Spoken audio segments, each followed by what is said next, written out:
기도하겠습니다. 사랑이 많으신 하나님 아버지, 오늘도 우리에게 은혜 주셔서 하나님을 예배하는 것으로 하루를 시작하게 하시니 감사합니다. 하나님, 우리 성도님들이 오늘 말씀을 통해서 우리를 사랑하시는 권세 있는 예수님을 만나게 하시고 그 예수님을 힘입어서 오늘 하루도 승리하는 삶을 살아갈 수 있도록 은혜 베풀어 주옵소서.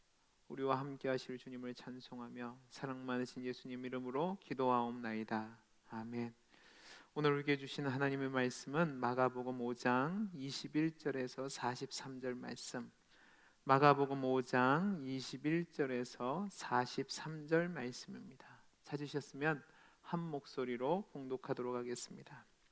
예수께서 배를 타시고 다시 맞은편으로 건너가시니 큰 무리가 그에게로 모이거늘 이에 바닷가에 계시더니 회당장 중에 하나인 야이로라 하는 이가 와서 예수를 보고 발 아래 엎드려 간곡히 고하여 이르되 내 어린 딸이 죽게 되었사오니 오셔서 그 위에 손을 얹으사 그로 구원을 받아 살게 하소서 하거늘 이에 그와 함께 가실새 큰 무리가 따라가며 애워싸 밀더라.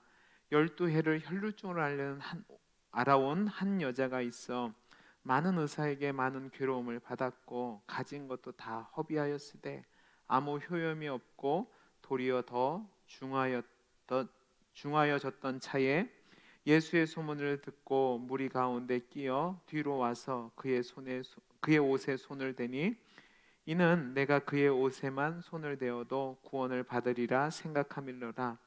이에 그의 혈루 근원이 곧 마름에 병이 나은 줄을 몸에 깨달으니라.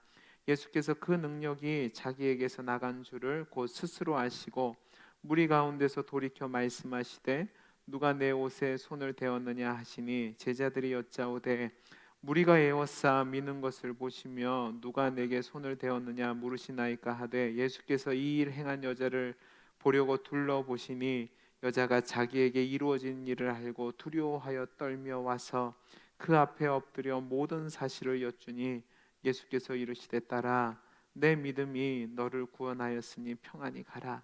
내 병에서 놓여 건강할지어다.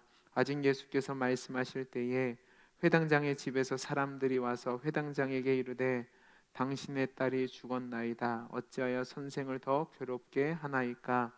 예수께서 그 하는 말을 곁에서 들으시고 회당장에게 이르시되 두려워하지 말고 믿기만 하라 하시고 베드로와 야고보의 형제 요한 외에 아무도 따라옴을 허락하지 아니하시고 회당장의 집에 함께 가사 떠드는 것과 사람들이 울며 심히 통곡함을 보시고 들어가서 그들에게 이르시되 너희가 어찌하여 떠들며 우느냐? 이 아이가 죽은 것이 아니라 잔다 하시니 그들이 비웃더라. 예수께서 그들을 다 내보내신 후에 아이의 부모와 또 자기와 함께한 자들을 데리시고 아이 있는 곳으로 들어가사 그 아이의 손을 잡고 이르시되 달리다고 하시니 번역하면 곧 내가 내게 말하노니 소녀야 일어나라 하심이라.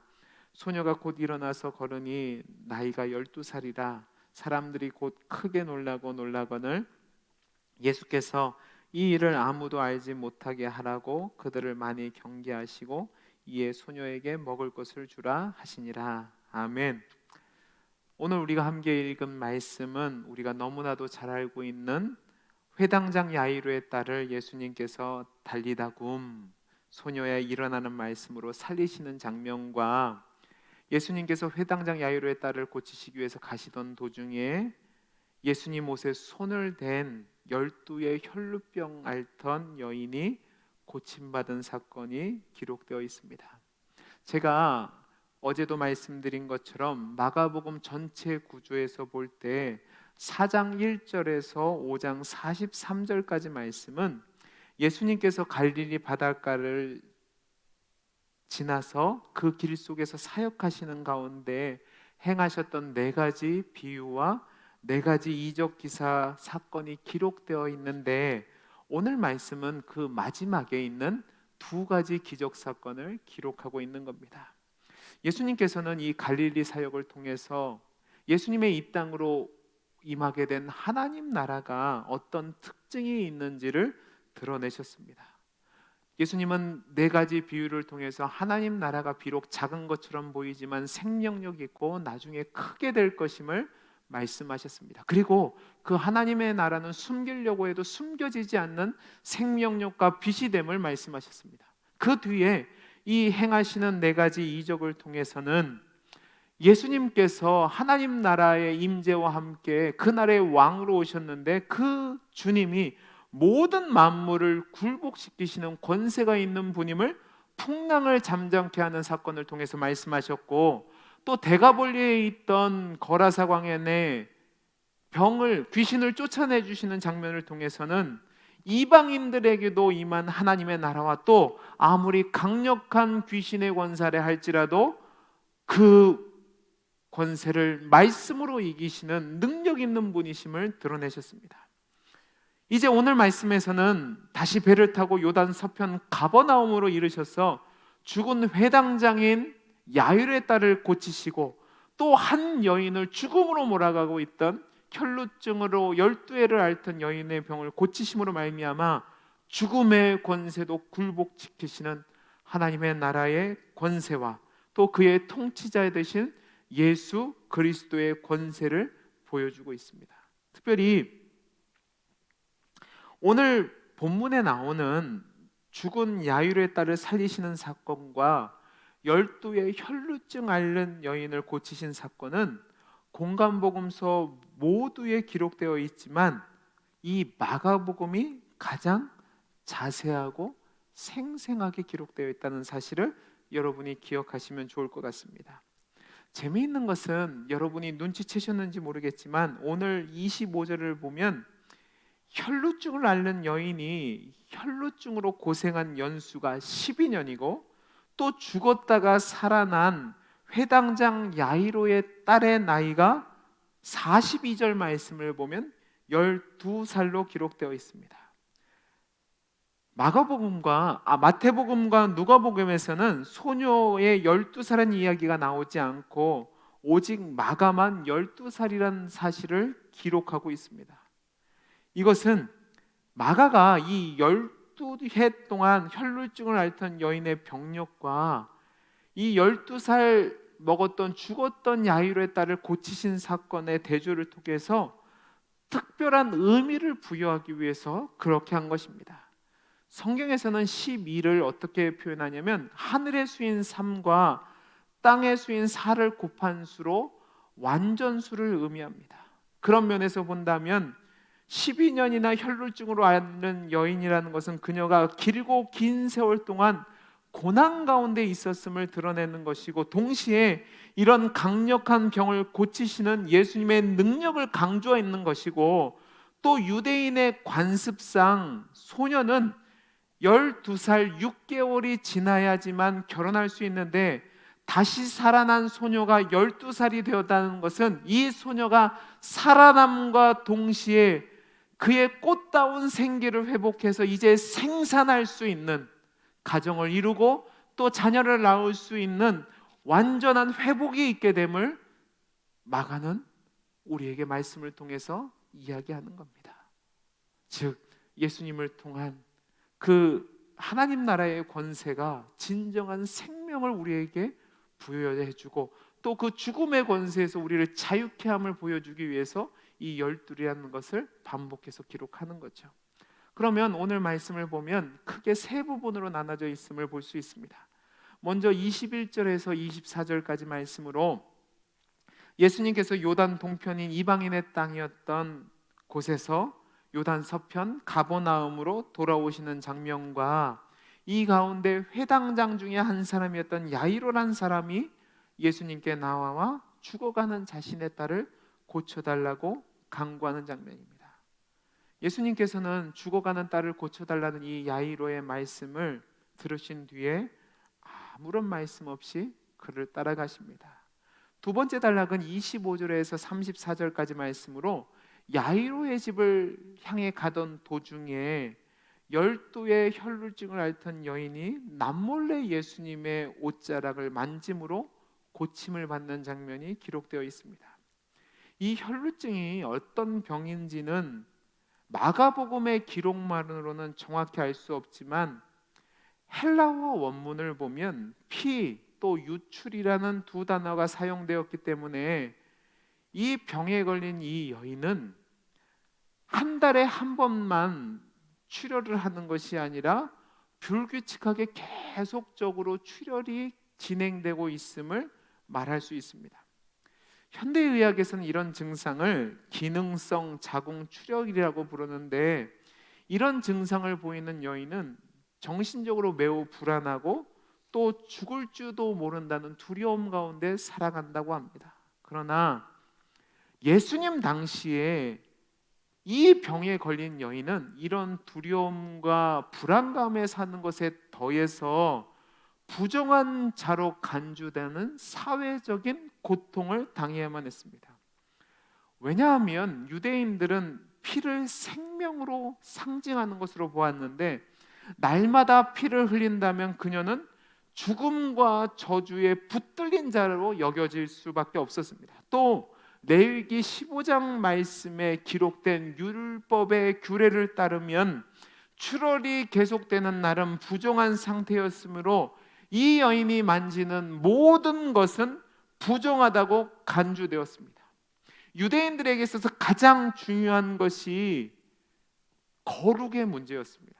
그러다 보니까 이 부정하다고 유대인들에게 종교적으로 낙인 찍힌 이 여인은 정상적인 결혼 생활을 할 수 없었고, 또 결혼을 했다고 할지라도 남편과의 부부 생활도 허락되지 않았고 아이를 제대로 돌볼 수도 없는 정말 철양맞고 불쌍한 상태에 있었다고 보아야 합니다.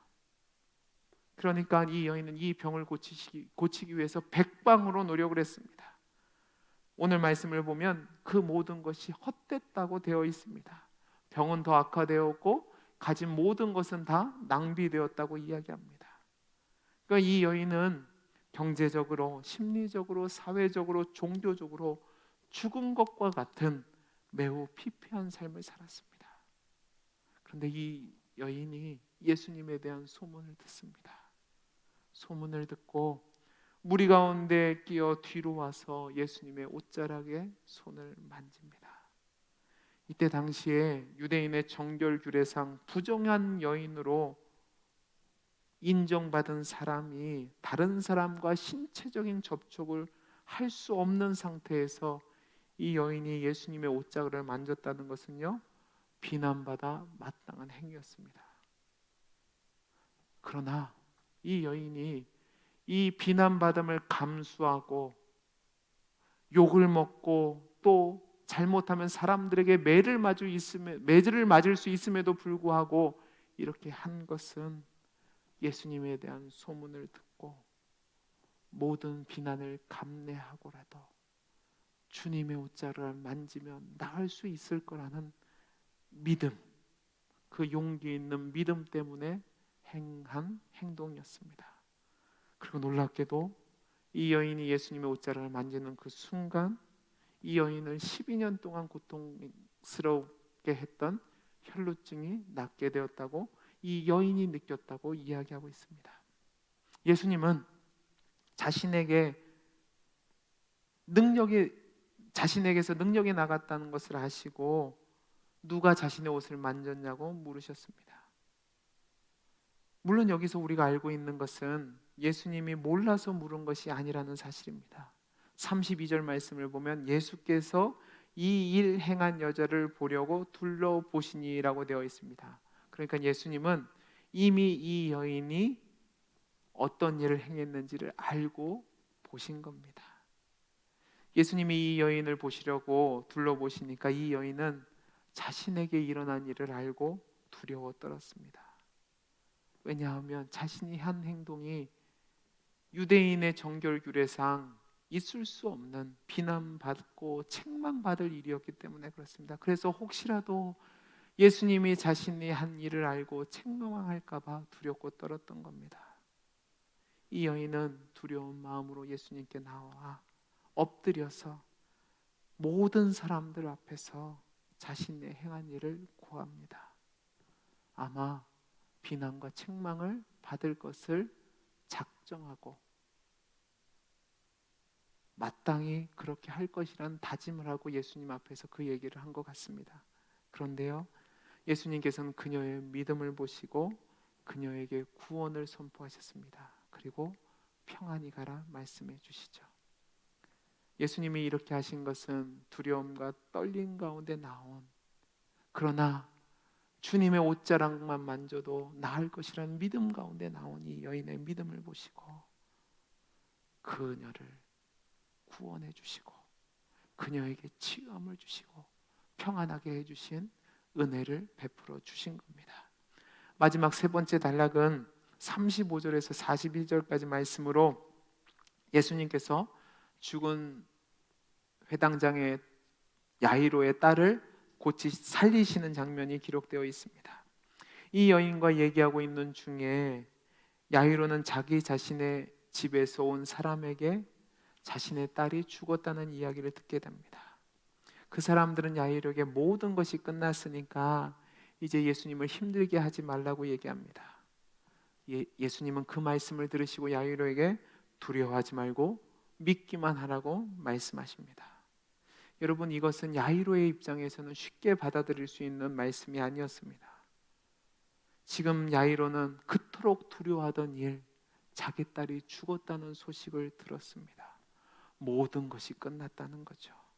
근데 예수님은 두려워하지 말고 믿기만 하라고 말씀하십니다. 아마 야이로는 오늘 말씀에 등장하지는 않지만 아마 많은 갈등 가운데 있었을 거라고 생각이 됩니다. 예수님은 이 말씀을 하신 뒤에 제자들 중에서 베드로와 야고보와 요한 이 세 사람만을 데리고 회당장의 집으로 들어가십니다. 그리고 그곳에서 아이가 죽은 것 때문에 울고 있고 또 떠들고 있는 사람들을 향해서 울지 말라, 아이가 잔다라고 말씀하십니다. 사람들의 눈에는 이 아이가 죽은 것처럼 보일 수 있습니다. 그러나 예수님의 눈에는 이 아이의 죽음이 영원할 수 없고 단지 잠든 것에 불과하다고 예수님이 선포하신 겁니다. 그리고 난 뒤에 예수님은 부모와 제자들 3명을 데리고 이 아이가 있는 곳으로 들어가셨고 이 아이의 손을 잡고 달리다 굼, 소녀야 일어나라 명령하십니다. 이 달리다 굼이라는 것은 아람어인데요, 어린이라는 단어를 가진 탈리다와 일어나라는 뜻을 가진 쿰의 합성어입니다. 그러니까 소녀야 일어나라가 되는 거죠. 이 달리다굼이라는 표현은요, 예수님 당시 가정에서 어머니가 자녀들을 깨울 때 자주 사용하던 말이었습니다. 그러니까 예수님은 죽은 딸에게 명령하시는 것이 아니라 자고 있는 딸에게 일어나라고 명령하시는 것이 됩니다. 이 예수님의 명령에 이 소녀는 곧 일어나 걷게 되었고 이 사실을 본 사람들이 놀라고 예수님은 이 사실을 알리지 말라고 말씀하시는 것으로 또 이 아이에게 먹을 것을 주라고 말씀하시는 것으로 오늘 이야기가 마무리되게 됩니다. 이 말씀을 통해서 우리가 얻게 되는 교훈이 있습니다. 그것이 무엇이냐면 첫째는 믿음이 생명을 낳는다는 겁니다. 33절에서 36절까지 말씀을 보겠습니다. 여자가 자기에게 이루어진 일을 알고 두려워하여 떨며 와서 그 앞에 엎드려 모든 사실을 여쭈니 예수께서 이르시되 딸아, 내 믿음이 너를 구원하였으니 평안히 가라. 내 병에서 놓여 건강할지어다. 아직 예수께서 말씀하실 때에 회당장의 집에서 사람들이 와서 회당장에게 이르되 당신의 딸이 죽었나이다. 어찌하여 선생을 더 괴롭게 하나이까? 예수께서 그 하는 말을 곁에서 들으시고 회당장에게 이르시되 두려워하지 말고 믿기만 하라 하시고. 여러분, 우리가 읽은 이 말씀을 보면 아주 중요한 단어가 계속해서 나옵니다. 그것은 무엇이냐면 믿음입니다.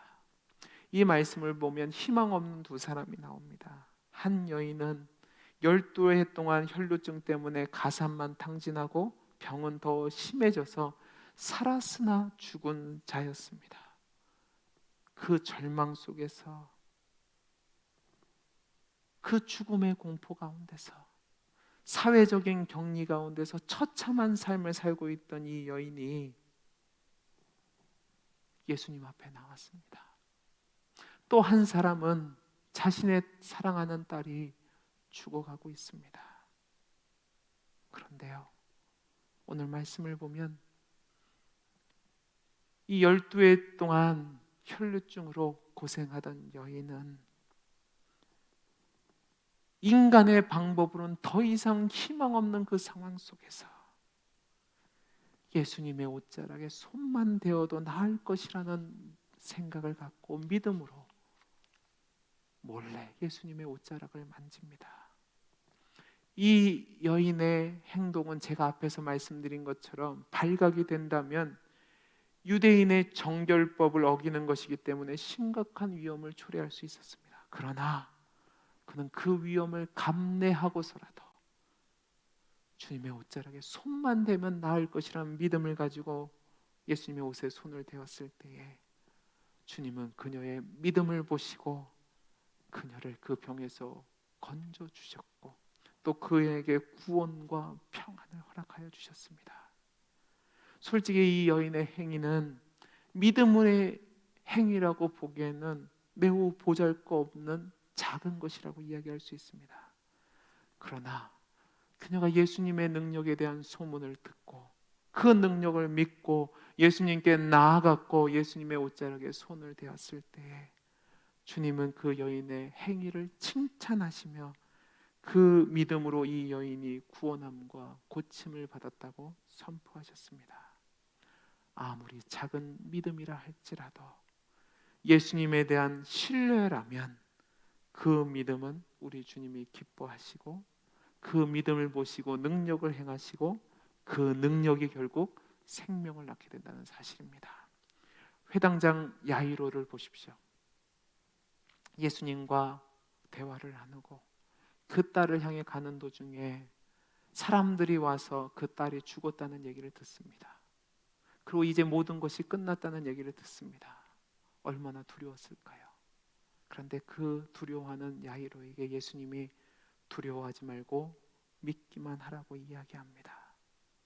모든 것이 다 끝난 것과 같은 절망적인 상황 속에서 더 이상 할 일이 없는 것과 같은 상황 속에서 예수님은 두려워하지 말라고 얘기합니다.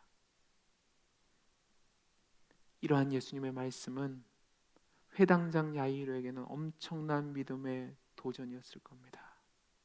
동시에 예수님의 이 말씀은 이 아이를 살릴 의지가 있으심을 보여주는 말씀입니다. 이 야이로는요, 다른 어떠한 행동이 그 성경에는 기록되어 있지 않습니다. 그러나 그가 예수님이 가시는 것을 말리지 않고 예수님과 함께 자신의 죽은 딸이 있는 방으로 들어간 것을 보면 이 야이로가 예수님의 말씀을 믿었다는 것으로 우리는 이해할 수 있습니다. 그리고 그 믿음이 온전한 믿음이 아닐 수 있습니다. 두려워 떨 수도 있었을 것이고 모든 것을 낙심한 채 그래 한번 예수님 해보세요라고 그냥 체념한 채 간 거일 수도 있습니다. 그러나 예수님은 이 야이로와 함께 그 소녀의 방에 들어가셔서 달리다 굼 이 소녀의 손을 잡고 소녀야 일어나라 말씀하시고 이 딸을 살리신다는 사실입니다. 여러분, 여기서 우리가 발견하게 되는 것이 있습니다. 율법은 사람을 정죄하고 부정하게 만듭니다. 12의 혈루증을 앓는 여인은 율법을 보면 부정한 자였습니다. 또 죽은 야이로의 딸도 유대인의 정결법으로 본다면 부정한 자였습니다. 그런데 예수님은 친히 그들과 신체적인 접촉을 하십니다. 그리고 그들의 믿음을 보시고 그들에게 믿음을 요구하시고 그들을 고치시고 살리십니다. 어떻게 이것이 가능하냐? 예수님이 율법의 완성이시며 또한 예수님을 통해서 임재하게 되는 하나님의 나라가 이 세상을 뛰어넘는 하나님의 살리는 통치가 이루어지는 나라이기 때문에 이것이 가능합니다. 그 하나님의 통치와 그 하나님의 권세를 경험하는 유일한 방법이 마가는 믿음이라고 이야기하는 겁니다.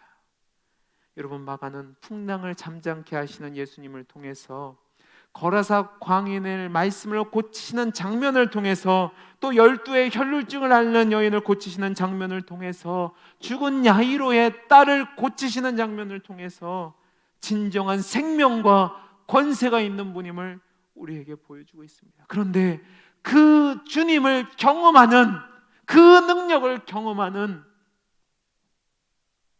근거가 무엇이냐 하는 겁니다. 우리 삶 속에서 그 능력과 그 권세를 경험하기 위해서는 필요한 것이 있는데 그게 바로 믿음이라고 얘기하는 겁니다. 우리가 믿는 하나님은 하늘과 땅의 모든 권세를 가지신 분입니다. 죽음의 권세도 말씀으로 이기시는 분입니다. 세상 사람들이 죽었다고 하는 것도 주님 앞에서는 단지 잠에 불과하다는 말입니다. 그런데 문제는 그 권세 있는 주님의 능력을 경험하기 위해서 우리에게 필요한 것이 무엇이냐? 그 생명을 경험하기 위해서 필요한 것이 무엇이냐? 바로 믿음이라는 사실입니다. 여러분, 하나님 나라는 믿음을 통해서 우리에게 이루어집니다. 그 믿음이 있을 때 우리는 구원을 받고, 그 믿음이 있을 때 예수님의 능력이 내 능력이 되고, 그 믿음이 있을 때에 예수님이 주시는 평안함과 구원의 은혜를 우리가 누릴 수 있다는 사실입니다. 사랑하는 성도 여러분, 여러분은 정말로 하나님 나라 백성으로 살기를 원하십니까? 정말로 원하신다면 여러분에게 필요한 단 한 가지가 있습니다. 바로 믿음입니다. 아무리 작은 믿음이라 할지라도 그것이 예수님을 향한 진실된 믿음이라면 그 믿음이 생명을 낳고 구원을 낳고 역사를 일으킵니다. 저는 우리 성도님들이 이런 믿음을 가지셔서 여러분의 삶 속에서, 삶의 환경 속에서 주님의 능력이 여러분의 능력이 되며 또 주님의 권세가 여러분을 향해 나타나는 귀하고 복된 삶을 누리시는 우리 성도님들이 되시기를 간절히 소원합니다. 기도하겠습니다. 사랑이 많으신 하나님 아버지, 감사합니다. 12의 혈루증 앓던 여인이 예수님 옷자락에 손만 대어도 나을 것이라는 그 믿음을 가지고 예수님의 옷에 손을 대었을 때 나음을 입고 구원함을 입고 평안을 누리고 돌아가게 되었습니다. 딸이 죽어서 두려움 가운데 있는 야이로에게 두려워하지 말고 믿기만 하라고 요구하신 주님의 말씀에 그냥 순종해서 따라갔던 야이로는 우리 주님의 은혜로 말미암아 딸이 고침을 받고 살려지게 되는 귀한 역사를 경험하게 되었습니다. 하나님, 믿음이 생명을 낳습니다. 그 믿음이 우리 성도님들에게 있게 해 주옵소서. 그 믿음 가지고 오늘 하루도 우리 사랑하는 성도님들, 주님의 능력이 내 능력이 되고 주님의 생명이 내 생명이 되고 주님의 권세가 내 권세로서 누릴 수 있는 귀한 은혜로 살게 해주시기를 소원하며 사랑 많으신 예수님 이름으로 기도하옵나이다. 아멘.